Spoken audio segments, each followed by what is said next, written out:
Hi everyone, ఈరోజు ఈ video వచ్చేసి పన్నీర్ పలావ్. ముందుగా ఈ పన్నీర్ పలావ్ కోసం 1/2 kg పన్నీర్, అలాగే 2 స్పూన్ల కారము, 1 స్పూన్ సాల్ట్, 1 స్పూన్ అల్లం వెల్లుల్లి పేస్ట్, 1 స్పూన్ ధనియాల పౌడర్, 1/2 స్పూన్ దాకా మిరియాలు, వీటన్నిటిని కలిపేసి ఒక 1/2 అవర్ పాటు దీన్ని పక్కన పెట్టేసేయాలి. ఇప్పుడు స్టవ్ పైన ఒక ప్యాన్ పెట్టేసి 3 స్పూన్ల దాకా ఆయిల్ వేసుకొని ఈ పన్నీర్ని ఆయిల్ సపరేట్ అయ్యేంత వరకు ఒక 5 to 10 minutes పాటు ఉడకనివ్వాలి. ఇప్పుడు స్టవ్ పైన ఒక పెద్ద బౌల్ పెట్టేసి అందులో 1/2 లీటర్ వరకు వాటర్ వేసుకొని గరం మసాలా, జాజికాయ, జాపత్రి, స్టార్ అనస పువ్వు వీటన్నిటిని వేసి బాగా ఉడికిన తర్వాత బాస్మతి రైస్ని వేసుకొని 1 స్పూన్ సాల్ట్ వేసుకొని 80% బాగా ఉడకనివ్వాలి. ఇలా ఉడికిన తర్వాత ఈ వాటర్ అనేది సపరేట్ చేసి బాస్మతి రైస్ని తీసేసుకోవాలి.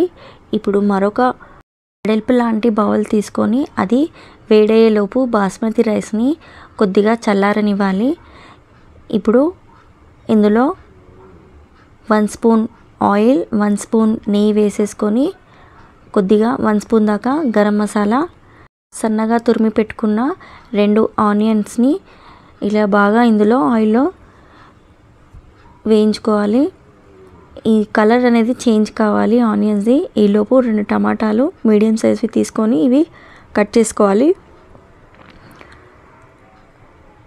ఈ ఆనియన్స్ కలర్ కొద్దిగా చేంజ్ అయిన తర్వాత ఈ టమాటాలు కూడా ఇందులో వేసేసుకొని ముందుగానే మిక్సీ చేసి పట్టుకున్న 10 పచ్చిమిర్చి, అలాగే 10 వెల్లుల్లి రెబ్బలు మెత్తగా మిక్స్ చేసి ఇలా ఇందులో వేసేసుకొని దీని నుంచి 15 వరకు కాజు బాదాంని వేడి నీళ్ళలో నానబెట్టి మిక్సీ పట్టేసి దీన్ని కూడా ఇందులో వేసేసి బాగా ఇందులో ఉడకనిస్తున్నాను. ఇప్పుడు ఇందులో 1 స్పూన్ కారము, అలాగే కొత్తిమీర, పుదీనా వీటన్నిటిని వేసేసి కొద్దిగా మగ్గనిచ్చామంటే మనకు ఈ కాజు ఫ్లేవర్ అనేది రిలీజ్ అవుతుంది.